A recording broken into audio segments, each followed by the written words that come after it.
Now this is just a little video about my dragon fruit cactus.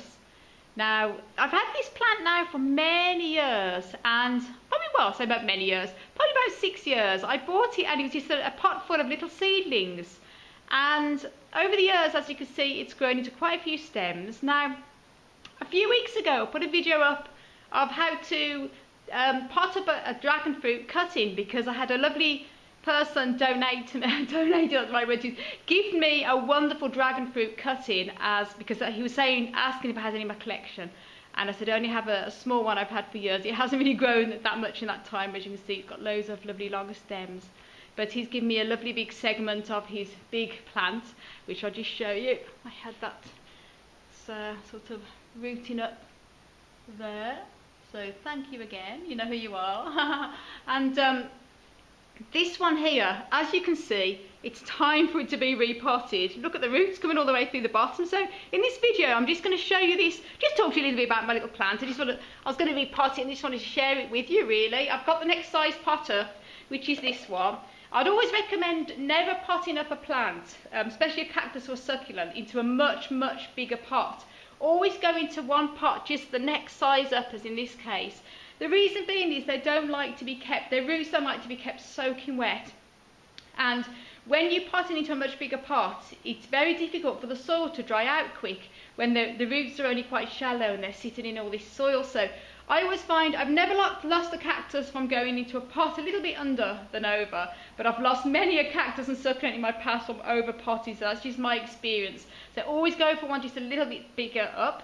Now this video isn't going to show you how to repot a dragon fruit plant, because I've got to be honest, I'm not that knowledgeable on dragon fruit plants. So, and there's stuff online about this. There's a brilliant website here on YouTube called Project Batea, and the guy there has some amazing dragon fruit videos, and the flowers on them and the fruit is just incredible. So check out his site.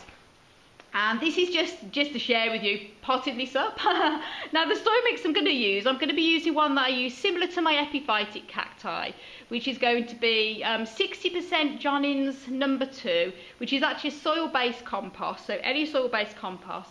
And I'm going to be using 20% sand and 20% perlite. I would usually use a lot more sand when I'm potting up cacti, but because this one does like to be kept moist, even a little bit moist during the winter, I don't want it to be so well drained, and certainly not so much well drained, but drying out so quickly, which sand tends to do. So I'll be using a little bit more soil than normal. So then let's get going. I'm going to repot this one now.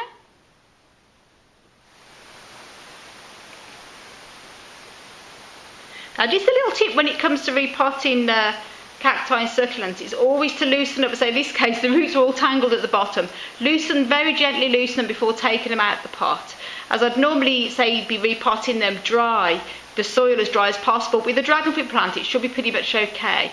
In fact, it's easier to get it out of the pot because it's very root bound, as you can see. Listen, this isn't a how-to video anyway, but another little tip I find when it comes to taking them out is giving the pot as much as a squeeze as you can as possible, working away, so it's squeezing that root ball. It makes it easier for when it comes out.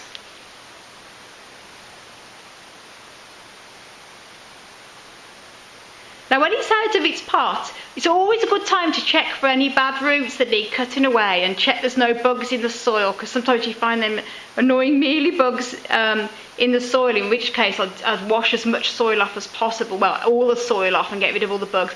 In this case the roots are nice and healthy looking, which is brilliant, so it's just straightforward, just a case of filling the pot up and placing it in, and there you go.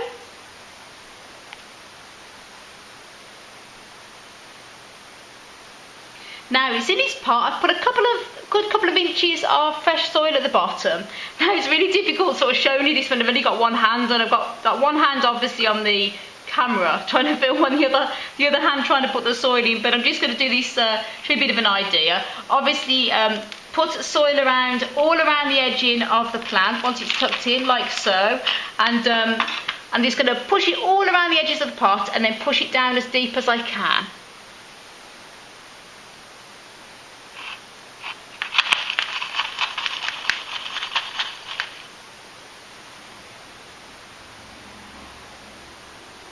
There you go, guys. it's all been potted up into its next pot, and what I'm going to do now is leave it for for 3 or 4 weeks before I start to water it again. So it was slightly watered before, and with the dragon fruit cacti, they're pretty, unlike the desert cacti, they're sort of okay if they're kept a little bit wet, the roots. But I'm still going to give it any more water now to let the roots heal over. And then I'm going to be overwintering this one because obviously now it's autumn time. I always really recommend repotting cacti and succulents, always really during the spring and summer or early autumn, but obviously sometimes when you've got so many million and one things to do, you only get time to do what you can. As long as you sort of, I have no problem really repotting some of them in the winter, even the desert cacti, whoops, as long as I keep them dry and don't give them any water. But this one does like to be kept slightly moist during the winter, and they also like to be overwintered at a much warmer temperature as well than the desert cacti. So I would recommend a minimum of 10 degrees Celsius when it comes to 50 degrees Fahrenheit. I'll keep this one in the office and keep it overwintered there. There you go, guys. I want to send you loads of love and loads of happiness as always from Ireland. Until the next video.